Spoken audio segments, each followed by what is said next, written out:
सड़क के किनारे एक लड़का शांति से पेंटिंग बना रहा था। तभी अचानक उसकी पेंसिल टूट गई। वो झट से अपने बैग में वैसी ही पेंसिल ढूंढने लगा। काफी देर बाद उसे एक अजीब सी पेंसिल मिली। उसने सोचा चलो इसी से कोशिश कर लेते हैं। टेस्ट करने के लिए उसने कागज पर कुछ बनाया, लेकिन जैसे ही चित्र पूरा हुआ वो असली पत्थर बन गया। लड़का हैरान रह गया। यकीन करने के लिए उसने इस बार एक सेब बनाया और सचमुच सेब जमीन पर गिर पड़ा। उसने सेब उठाया, खाया, स्वाद भी बिल्कुल असली था। उत्साह में वो अपने दोस्त के पास भागा और सेब का बचा हिस्सा दिखाकर पूरी कहानी बताई। मगर दोस्त ने यकीन नहीं किया। बोला तू पागल हो गया है। गुस्से में दोस्त बोला अगर सच बोल रहा है तो सोने की ईंट बनाकर दिखा। लड़के ने तुरंत पेंसिल उठाई और ईंट बनाई, लेकिन कुछ नहीं हुआ। दोस्त हंस पड़ा और कागज खिड़की से बाहर फेंक दिया। तभी बाहर से मकान मालिक की चीख सुनाई दी। दोनों दौड़कर बाहर पहुंचे। उसके हाथ में अब असली सोने की ईंट थी। बूढ़ा मुस्कुराया और ईंट जेब में डाल ली। अब दोस्त को यकीन हो गया। उसने कहा चल और सोना बना। लड़के ने फिर ड्रॉ किया और कुछ ही देर में असली सोना सामने था। फिर दोस्त बोला अब पैसे भी बना लेते हैं। उसने खुद 20 करोड़ लिखे, मगर कुछ नहीं हुआ। लड़के ने वही पेंसिल उठाई और असली नोट बनाना शुरू किया। कुछ ही पल में कमरे में पैसों का ढेर लग गया। दोनों खुशी में उछल पड़े, लेकिन जल्द ही नोटों के नीचे दबने लगे। तभी मकान मालिक आ गया और किराया न देने पर चिल्लाने लगा। मगर जब उसने कमरे में देखा, लड़का और उसका दोस्त अब महंगे कपड़ों में खड़े थे। लड़के ने मुस्कुराते हुए पैसों से भरा ब्रीफकेस निकाला और बोला ये लो, अगले 50 साल का किराया। जिंदगी में अगर सब कुछ गलत चल रहा हो तो परेशान मत हो। पेंसिल जैसी सोच रखो, जब वो टूटती है तभी तो नया शेप लेकर और तेज चलती है। ये आदमी पेड़ के खोखले तने के अंदर छिपा हुआ था। उसके ठीक ऊपर जर्मन ऑफिसर खड़ा था जो उसे ढूंढ रहा था। वो एक भगोड़ा सैनिक था और जर्मन आर्मी में भगोड़ों की सजा दुश्मनों से भी ज्यादा दर्दनाक होती थी। रोड़े बस यही दुआ कर रहा था कि उसे कोई देख न ले। खुशकिस्मती से वो जगह एक ब्लाइंड स्पॉट थी। वो सांस तक लेने से डर रहा था। कितने घंटे बीत गए उसे खुद पता नहीं चला। जब अंधेरा घिर आया तब जाकर उसने धीरे से सिर बाहर निकाला। ऑफिसर वहाँ से बहुत पहले जा चुका था। सर्दी से उसका शरीर कांपने लगा। अब उम्मीद टूटने लगी थी। तभी उसकी नजर पास में खड़ी एक छोड़ी हुई मिलिट्री गाड़ी पर पड़ी। अंदर उसे एक गर्म मिलिट्री कोट मिला, एक जोड़ी लेदर के जूते और फलों की टोकरी भी। उसने और तलाश की तो एक कैप्टन की यूनिफॉर्म भी मिली। उस यूनिफॉर्म को देखकर उसके दिमाग में एक खतरनाक ख्याल आया। उसने कपड़े पहने, चेहरा साफ किया और कुछ ही पलों में एक भगोड़ा सैनिक जर्मन कैप्टन बन गया। असली लगने के लिए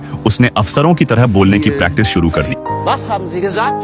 तभी पीछे से एक जर्मन सिपाही आ गया। रोड़े घबरा गए, कहीं उसका सच खुल ना जाए। लेकिन जब सिपाही ने आकर सलाम किया और रिपोर्ट दी तो उसे समझ आ गया कि अब वो सच में एक जर्मन कैप्टन बन चुका है। उसने तुरंत सिपाही को गाड़ी ठीक करने का आदेश दिया। थोड़ी देर में सिपाही ने गाड़ी को कीचड़ से निकाल लिया।